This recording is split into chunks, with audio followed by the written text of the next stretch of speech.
Պատկերացրեք գնում եք խանութ, գնում մթերքը, բայց դրամարկղի մոտ ձեզ այլևս չեն առաջարկելու պոլիէթիլենային տոպրակ, պետք է գնեք կամ թղթյա կամ կտորե տոպրակներ, կամ որոշում եք ընկերներով քաղաքից դուրս գնալ ու չեք կարողանալու պլաստիկե սպասք գնել, փոխարեն ընտրելու եք թղթե տարբերակները կամ էլ նախապես տնից ապակյա սպասք եք վերցնելու։ Այս օրենքը ուժի մեջ է մտնելու 2027 թվականի հունվարի 1-ից, ըստ նոր նախագծի արգելվելու է պլաստիկի եւ պոլիէթիլենի վաճառքն ու օտարումը։ Թեմայի շուրջ հրավիրված ասուլիսում քննարկվել են բոլոր խնդիրներն ու լուծումները, իսկ առաջին դժգոհության ալիքը բնականաբար բարձրացրել են տնտեսվարողները։ Չի կարելի ընդունել օրենք,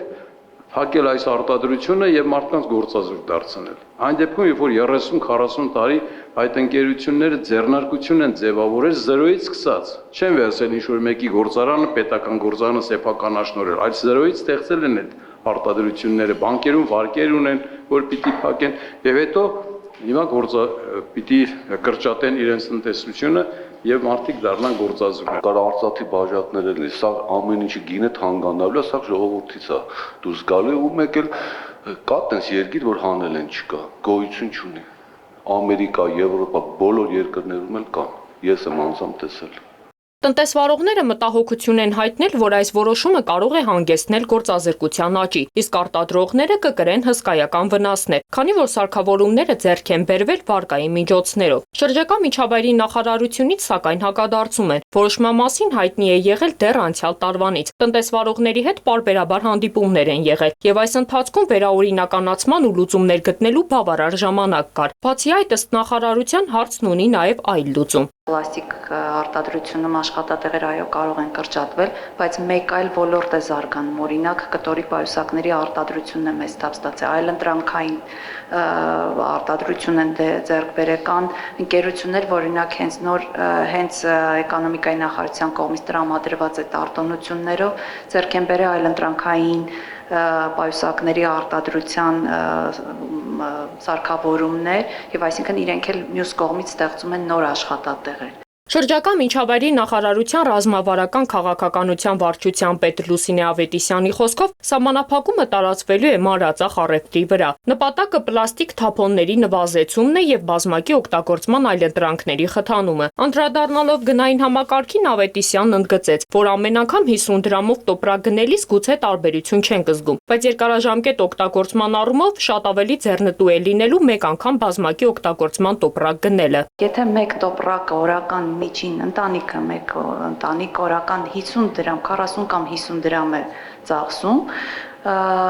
մեկ անգամ բազմակի օգտագործման տոպրակները, դրանք կարող են, չգիտեմ, լինել սկսած 500-ից 1500 ըստ իրենց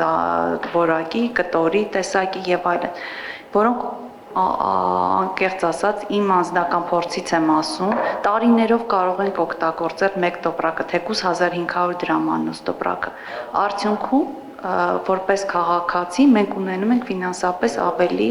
շահած վիճակ։ Լուսինե Ավետիսյանը մանրամասն ներկայացրեց, թե որ ապրանքների օգտագործումն է արգելվելու եւ որ տեսակներն են բացառություն կազմելու։ Արգելվելու են պոլիէթիլենային տոպրակները,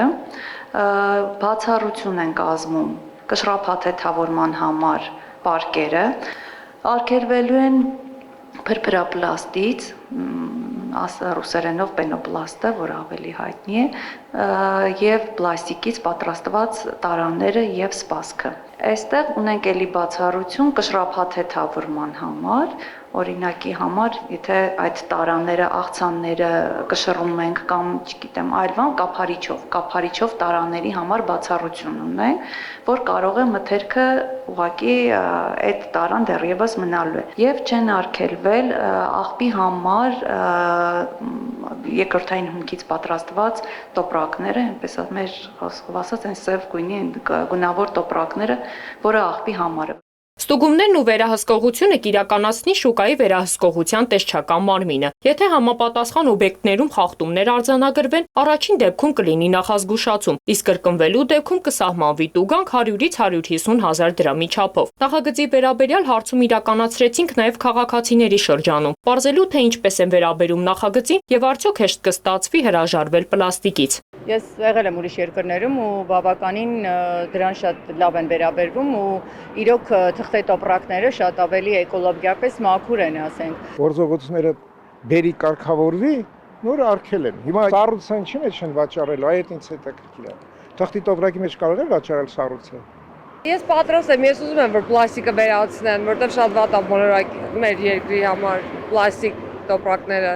Եթե կտորները լինեն այնպիսի գնի, որ իմ գրպանին համապատասխանեն եւ բոլորիս գրպանին, ես կարող եմ ընդունել, որ սա շատ լավ օրենք է։ Գների մասին չեմ ուզում խոսամ, կտորի տոպրակները շատ թանկ արժեն։ Մեր բոլորի համար է դա արվում, առողջության համար եւ այլն, դա ամեն ինչը իօգուտ մեզ է, կարող է վնաս մեզ լինի դա։ Մի քիչ ավել վճարել է ինձ թվում է արժի։ Եթե ամեն ինչը մեր առողջությանն է օգնել, ուրեմն պետք է անել դա։ Այդ կոպեկները կամ մի ռուբլի կամ 2.10 կամ 20 դրամը ոչ մի բան չի լուծում էլի։ Լուիզա Սարգսյան, Սեյրան Հակոբյան, Հորիզոն։